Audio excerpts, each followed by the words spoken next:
Death is the ultimate truth, and the most disturbing part is never knowing when it's coming. It's a definite uncertainty. A good death is when someone dies of a natural cause after living a happy life. But sometimes accidents happen, and people have a near-death experience.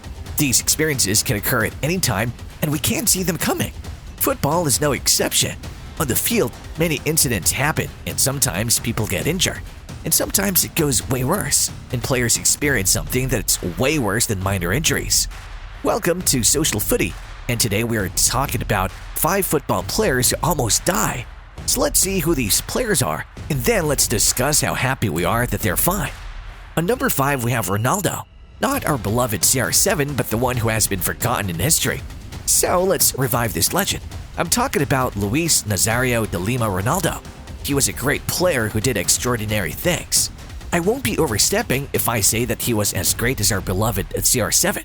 He had a phenomenal career, but this career doesn't come without ups and downs. And there was a lot in his career. He was at the peak of his career, but then something happened that pushed him down slightly. In 1998, during a game with France, he got injured by a collision by the French keeper Barthez. At that moment, it was nothing big, and he just went back to the bench. But the tragedy hit later that night when he was rushed to the ER after suffering convulsion in his sleep. And the worst part is this happened night before the 1998 World Cup final. He wasn't able to play the final and Brazil lost. Somehow, after a while, he came back to the field, but things went wrong again. On November 21st, 1999, he ruptured his knee tendon while playing. After surgery and 5 months of rehabilitation, he returned to the field on the 12th of April 2000, which was the worst thing that happened to him. After playing for only 7 minutes, he ruptured his knee again and was rushed to the hospital. This was the point where everyone thought it was over. Everyone wrote him off. But this guy had a spirit in him, so he returned to the field and surprised everyone by winning the games he was playing. He changed his playing style, and in his career he won 3 FIFA World Player Awards. It's surprising when a player comes to the top and then he falls and then he conquers his way up again.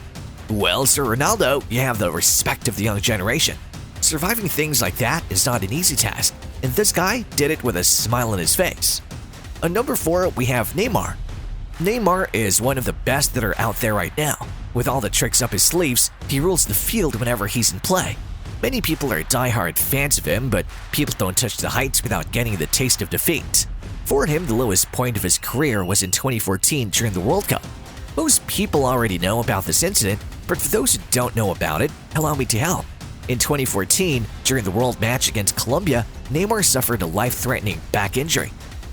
Camilo Zuniga kneed Neymar in the back in the quarter-final match when he jumped to get a header. Camilo's defense was completely unintentional, and all he was trying to do was defend against him. After the hit, he collapsed to the ground and started crying. He was not able to move. The official diagnosis says that it was a lumbar vertebrae fracture, and I'm not a doctor, but I know that these are serious. He could have lost the ability to walk. In an interview, he said, "But I couldn't manage to lift my legs. I couldn't move my legs, and the doctor took me out and I started to cry. Because it was very painful and I didn't feel anything. I didn't feel my legs, so I went to the hospital that's in the stadium. And there, they left me. And I remember that I was with my leg bent like this, and when I stretched it out, it was so severe that doctors even said that if it had been 1 to 2 inches to the left, he could have lost the ability to walk. Thankfully, that wasn't the case and he returned to the field. Although I cannot imagine the amount of pain he had to go through while this, first the physical one because of the injury, and then the emotional one as he had to watch his team lose in the semifinal.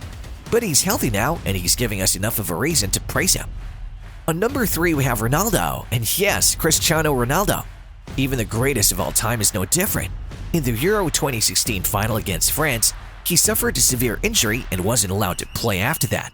He was injured in the collision with Dimitri Payet. He suffered a grade 1 anterior cruciate ligament sprain. After this, Ronaldo seemed to play for a while, but he realized that he couldn't play anymore after a few minutes. He was in the field crying as he knew how important this match was for him. But he wasn't someone who would just sit and cry. He stood up and guided his team to victory. His team won in the extra time with a score of 1-0. After the match, he said, "Unfortunately, things didn't go well for me. I injured myself in the first few minutes. But I've always believed in these players. They have quality and ability along with our coach's strategy to win. Thankfully, he recovered soon enough and he's still healthy and is a force to reckon with." On number 2, we have Fernando Torres. On March 2, 2017, Torres suffered an injury that could have been the end of his career. During the Atletico Madrid versus Deportivo match, during the 85 minutes, something happened that no one was expecting or was prepared to see. During an aerial clash with Alex Bergantinos, he fell on the ground and in the process, he hit his head on the ground. He collapsed and lost consciousness. He was assisted by doctors on the field for several minutes, and then he was rushed into the ER, where doctors did multiple tests on him, and in CT scan it showed that there is nothing serious in the injury. Thankfully, his head and neck showed no signs of damage, and doctors discharged him the very next day, and he was advised to rest for 48 hours before going back to the practice. When this incident happened, all the fans and also the team were in shock. The way he collapsed into the ground left everyone stunned. He was utterly unconscious. For most of the time, people were not able to figure out what happened. Thankfully, it wasn't something serious.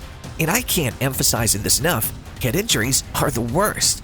But he's alright, and that's all that matters.